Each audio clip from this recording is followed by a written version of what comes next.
Hey hello everyone, I hope you all are good. देखिए friends, आप सभी ने एनवीएस का एडवर्टीजमेंट तो देख ही लिया होगा, तो आज हम इसी के बारे में पूरा डिटेल से डिस्कस करेंगे। हर एक चीज़ हम आपको बताएंगे कि इस एग्जाम के लिए आपकी क्या बेसिकली एलिजिबिलिटी रहेगी, राइट, क्या क्या इसके अंदर आपकी पोस्ट आई हैं, कितनी वैकेंसीज आई हैं। तो हम हर एक चीज़ के बारे में यहाँ पे आपको डिस्कस करेंगे ताकि आपके जो भी डाउट हो वो एक ही वीडियो से कंप्लीट हो जाए। चलिए, सबसे पहले अगर हम बात करते हैं एनवीएस की, यानी कि आपका नवोदय विद्यालय के अंदर वैकेंसीज आई हैं, ठीक है। इसके जो बेसिकली आपके एप्लीकेशन स्टार्ट हैं ये आपके 2 जुलाई से स्टार्ट हैं और 22 जुलाई इसकी लास्ट डेट रहेगी। उसके बाद अगर हम बात करते हैं, देखिए इसमें कौन कौन सी आपकी बेसिकली पोस्ट आई हैं।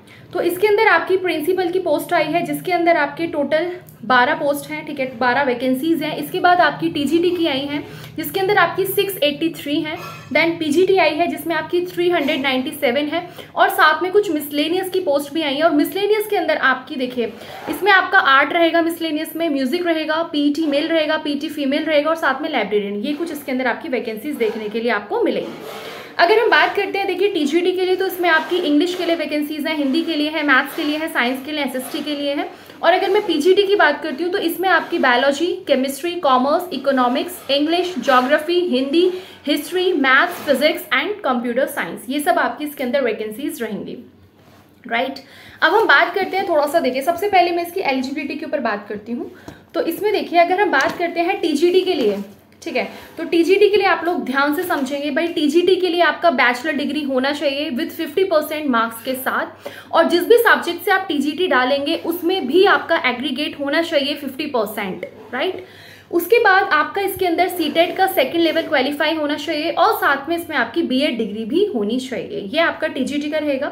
अगर हम टीजीटी में एज लिमिट की बात करते हैं तो मैक्सिमम एज लिमिट 35 ईयर्स है फॉर जनरल, उससे ऊपर नहीं होना चाहिए।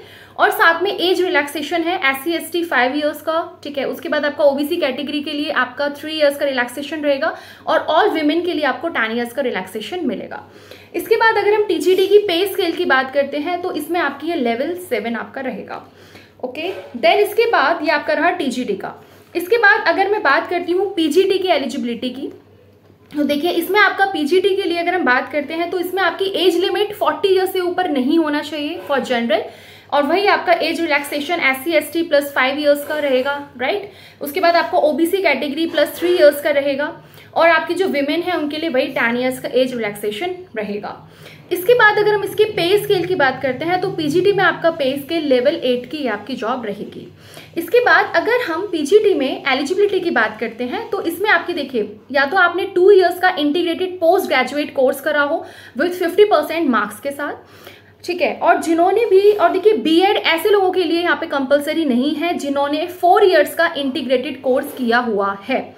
इसके अलावा अगर आपने मास्टर्स किया हुआ है, पीजी किया हुआ है विद 50% मार्क्स के साथ तो आप एलिजिबल हैं इसमें। साथ में एक और चीज़ है, देखिए जिन्होंने मास्टर डिग्री करी हुई है with specialisation in any subjects तो वो भी इसके अंदर एलिजिबल हैं। इसके बाद बीएड डिग्री भी इसमें मांगी है और साथ में प्रोफिशिएंसी होनी चाहिए in teaching Hindi and English medium, ठीक है, आप दोनों मीडियम को पढ़ा सके। यही आपकी प्रोफिशिएंसी टीजीटी में भी होनी चाहिए और यही आपकी पीजीटी में भी होना चाहिए।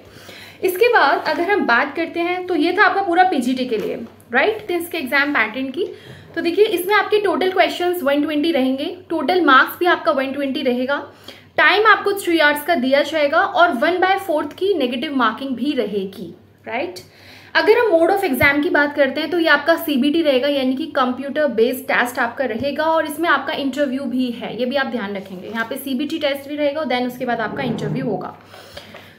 ये था आपका पूरा। उसके बाद एक और चीज़ है कि आप मोस्ट इंपॉर्टेंट बात सुन लीजिए कि भाई इसका जो पूरा एग्जाम रहेगा वो किस तरीके का रहेगा, कौन कौन से सब्जेक्ट्स इसमें आएंगे, कितने कितने मार्क्स के आएंगे, ये सारी चीज़ें अब आप डिटेल से समझेंगे, बहुत इंपॉर्टेंट पॉइंट है। Let's start. और एक और चीज़ देखिए, पीजीटी के अंदर कोई भी सीटेट नहीं चाहिए, केवल टीजीटी के अंदर आपका सीटेट लेवल 2 चाहिए, ठीक है। और एक और चीज़ है कि भैया बीएड अपीयरिंग वाले तो वो अलाउ नहीं है, आपका कंप्लीट होना चाहिए। अगर मैं इसके देखिए पूरे इसकी बात करती हूँ भाई क्या इसका सिलेबस है, ध्यान से सुनना। सो ये स्टार्ट करते हैं। देखिए, अगर मैं सबसे पहले बात करती हूँ टीजीटी एंड मिसलेनियस टीचर्स के लिए, ठीक है। टीजीटी एंड पीजीटी दोनों के लिए सेम रहेगा, बस जो डिफरेंस रहेगा वो आप ध्यान से सुनेंगे क्या रहेगा। पहले हम इसकी मेन पार्ट बता देते हैं टीजीटी एंड मिसलेनियस टीचर्स के लिए।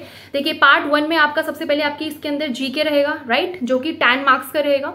उसके बाद रीजनिंग रहेगी 10 मार्क्स की। नॉलेज ऑफ आईसीटी की नॉलेज भी आपको होना चाहिए 10 मार्क्स। टीचिंग एप्टीट्यूड 10 मार्क्स, और साथ में जिस भी सब्जेक्ट से आप अपना सब्जेक्ट कंसर्न डाल रहे हैं उसके क्वेश्चंस रहेंगे 80 मार्क्स के, समझे, यानी कि एक क्वेश्चन 1 नंबर का ही रहेगा। उसके बाद एक और पार्ट रहेगा जिसमें आपकी पार्ट 2 जिसको आप बोलेंगे, इसमें आपका क्या रहेगा, देखिए इसमें आपकी जनरल हिंदी पूछी जाएगी, जनरल इंग्लिश आएगी, और साथ में रीजनल जो भी आपकी लैंग्वेज रहेगी वो आपसे पूछी जाएगी, यानी कि आप कोई भी एक अपनी लैंग्वेज ऑप्ट करेंगे, ठीक है। आपको टोटल 19 लैंग्वेजेस उसमें दी हुई हैं, उनमें से आप कोई भी एक लैंग्वेज को ऑप्ट करेंगे और उससे रिलेटेड आपके क्वेश्चन रहेंगे।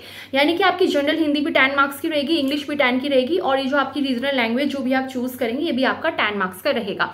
बट एक बात ध्यान रखेंगे, जो आपका पार्ट 2 है यानी कि general Hindi, general English and regional language वाला, ये आपका क्वालिफाइंग इन नेचर है, और इसमें आपको 40% लाना मस्ट है तीनों पार्ट्स में, यानी कि हिंदी में भी, इंग्लिश में भी, और आपका रीजनल लैंग्वेज में भी, ये आप ध्यान रखेंगे। यानी कि ये सिर्फ आपका क्वालिफाइंग है और 40% आपको तीनों में लेके आना है, अलग अलग, समझे। सो ये आपका रहेगा। इसके बाद अगर हम बात करते हैं पीजीटी के लिए, तो देखिए पीजीटी के लिए भी सेम वही रहेगा। आपकी जीके, आपका जीए रहेगा, वो सॉरी आपका मतलब जनरल अवेयरनेस रहेगी 10 मार्क्स की, आपकी रीजनिंग रहेगी 10 मार्क्स की, knowledge of ICT 10 marks, teaching aptitude 10 marks, subject concern 80 marks. GK के अंदर आपका वही जीए मतलब का आपका जनरल अवेयरनेस, जिसमें आपकी करंट अफेयर्स भी आ जाती है, जीके भी आ जाता है ना, जैसे आपका केवीएस का रहता है ना, इसी तरीके से आप समझेंगे। तो ये सब आपका कॉमन रहेगा, और सब्जेक्ट कंसर्न हम बता ही चुके 80 मार्क्स का। और लेकिन इसमें जो पार्ट 6 है यानी कि जो आपका क्वालिफाइंग इन नेचर है, इसके अंदर आपकी लैंग्वेज नहीं है, इसमें सिर्फ आपका हिंदी दिया हुआ है और साथ में इंग्लिश दिया हुआ है, और इन दोनों को आपको मिला के बेसिकली मतलब दोनों में आपको 40% लेके आना है, जो कि क्वालिफाइंग इन नेचर रहेगा। एक और चीज़ आप ध्यान रखेंगे, अगर आप सपोज पार्ट 2 वाले में फेल हो जाता है, मीन्स अगर आप 40% नहीं लेके आते हैं इनमें, तो आपका जो पहला वाला जो पार्ट रहेगा वो आपका चेक नहीं होगा, ये आप ध्यान रखेंगे। यानी कि इसको आपको क्वालिफाइंग करना मस्ट है, तभी आपका पार्ट ए जो है आपका, ठीक है, जीके रीजनिंग ये वाला जो मेन पार्ट है, ठीक है, जहाँ से आपकी मेरिट बनेगी, वो तभी चेक होगा जब आप इसको क्वालिफाई करेंगे, समझिए। सो आई होप आपको यहाँ तक समझ में आया होगा। और इसके अलावा अगर आपको कोई भी डाउट रहता है तो आप हमें कमेंट सेक्शन में बता सकते हैं। अब हम कोशिश करेंगे कि हम डिटेल सिलेबस के ऊपर ही वीडियो लेके आएँ, ताकि आपको पढ़ने में आसानी रहे। और सेल्फ स्टडी वाले स्टूडेंट्स या जो भी स्टूडेंट्स यार कोचिंग से भी कर रहे हो, जैसे भी कर रहे हो, कमर कस लो, अच्छी अच्छी वैकेंसीज आ रही हैं। और देखिए अब एनवीएस आ गया है तो केवीएस भी अब आने ही वाला होगा, जब भी आए बट आना है, ये आप तैयार रहिए, बस अपनी कमर कस लीजिए अच्छे से, समझे, और अच्छे से पढ़ेंगे, और कोई डिमोटिवेशन नहीं रखेंगे, कोई डिमोटिवेट मत होइए, बस अपना पढ़ने में फोकस कीजिए। अगर ज़्यादा डिस्ट्रैक्शंस होते हैं तो उन डिस्ट्रैक्शन से थोड़ा दूर हटने की कोशिश कीजिए, और हर चीज़ का एक टाइम मैनेज कर लीजिए कि इस टाइम पे आपको पढ़ना है तो पढ़ना है, इस टाइम आपको फ़ोन चलाना है तो चलाना है, जो भी आपको करना है XYZ, ठीक। सो तब तक के लिए आप लोग अपना ध्यान रखेंगे, खुश रहेंगे, स्वस्थ रहेंगे, मस्त रहेंगे, मुस्कुराते रहेंगे। Thank you.